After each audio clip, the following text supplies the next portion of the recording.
Hello there, KLove coming to you on Vlogmas day number 16. Yes, day because I had a conversation with someone and they wanted to know exactly what are some of the tools that you use in a coaching session and what is coaching all about, right?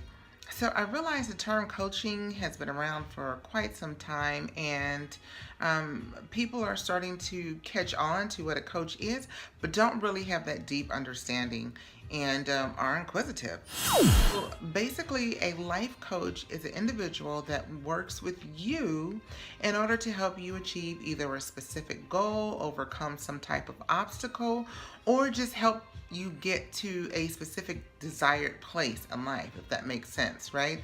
So coaching has been around for some years. It's something that executives has been using for quite some time. So secret let out of the bag that execs have been using life coaches for a long time, and now coaching is becoming a lot more mainstream. So people who are want to level up and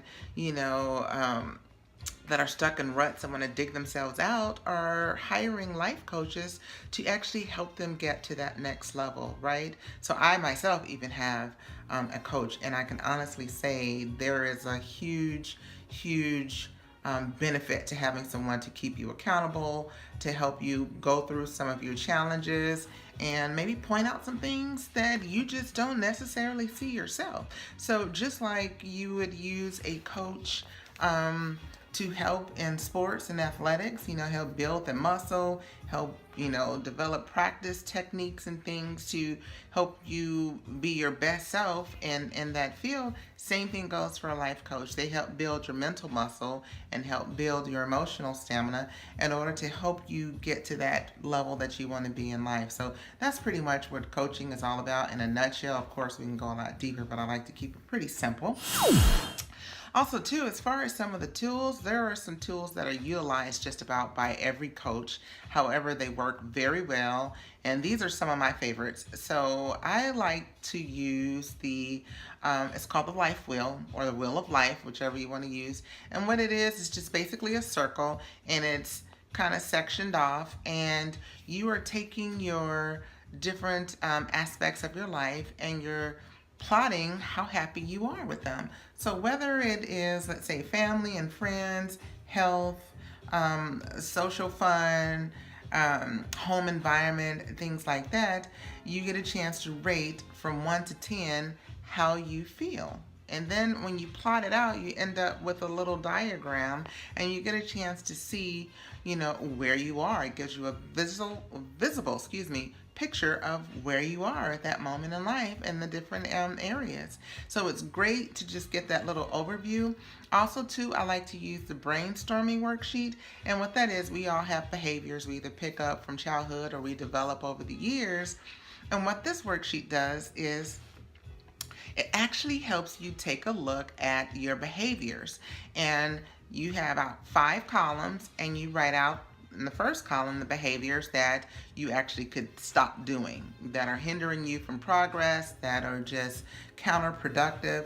So you want to list those behaviors in the first column. Then you have a second column, which is what you want to do less of. So I do these things. They don't necessarily harm me, but they aren't really working in my favor either. So I want to do less of them. Then you actually have things that you are doing that are working quite okay. So they, remain status quo. So you would list those behaviors there. And then you would have what you want to do more of. So there are some things that I do, but I don't quite do them on a regular basis. For instance, let's say eating healthy. I need to eat more fruit and vegetables, right? I eat them, but I don't eat them on a regular basis. So that would be a behavior that I would put in the category of wanting to do more of. And then last but not least, there are some behaviors that I actually need to start doing, right? So right now I'm not doing anything, and you want to start. So I like the brainstorming worksheet because then it helps you get a chance to take a look at some of your behaviors. So see, these are some of the things that in your everyday day-to-day actions, who's really stopping paying attention to these things, right? So at least if you sit down and do these things every so often, it helps kind of put you on track. Also, too, I like assessment tools, right? And one of my favorites is the Myers-Briggs personality test, right? So there is a free one online that you can take, and I recommend you go out. It's called 16 Personalities.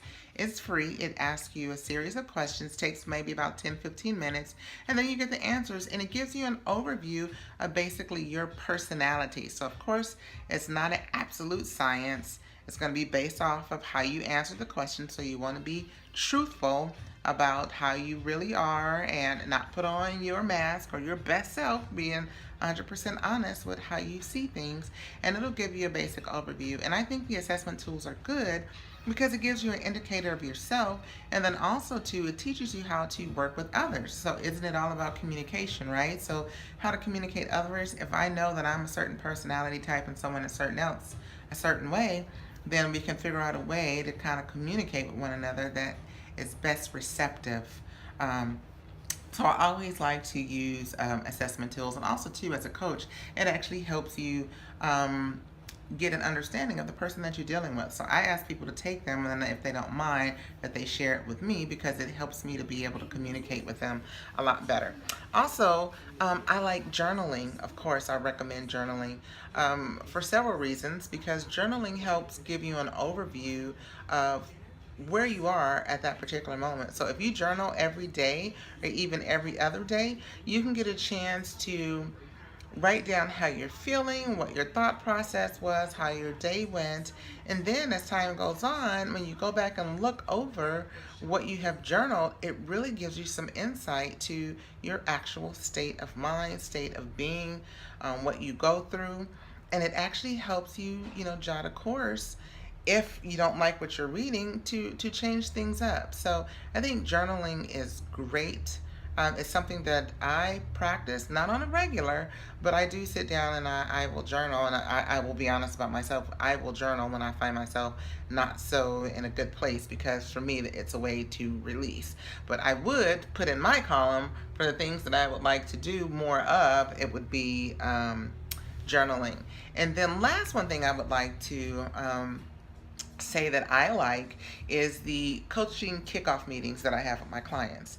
So basically, that first meeting where we're getting together and we're talking about how life is going, what's going well with them, what are some of the obstacles that they're facing, and then what are some of their goals and what their expectation is of me. So it really helps us get that good foundation going and what it is we're trying to accomplish together as a team. So there you have it. That just came from a spark of a conversation that I had with someone, so I thought it would be great information to share. So I am going to call it a day. Hope you found this information helpful. And if you would like to follow me, you can follow me on Facebook. It's KLove1. And it's in this space with KLove is what it's called. Or you can follow me, friend me at KristyLove. And then also on Instagram, it's KLove. So there you have it. I'm on the 2 platforms, so feel free if you like to reach out to me. I do respond to messages. So hope you have a great day, and we'll be in contact soon. Cheers.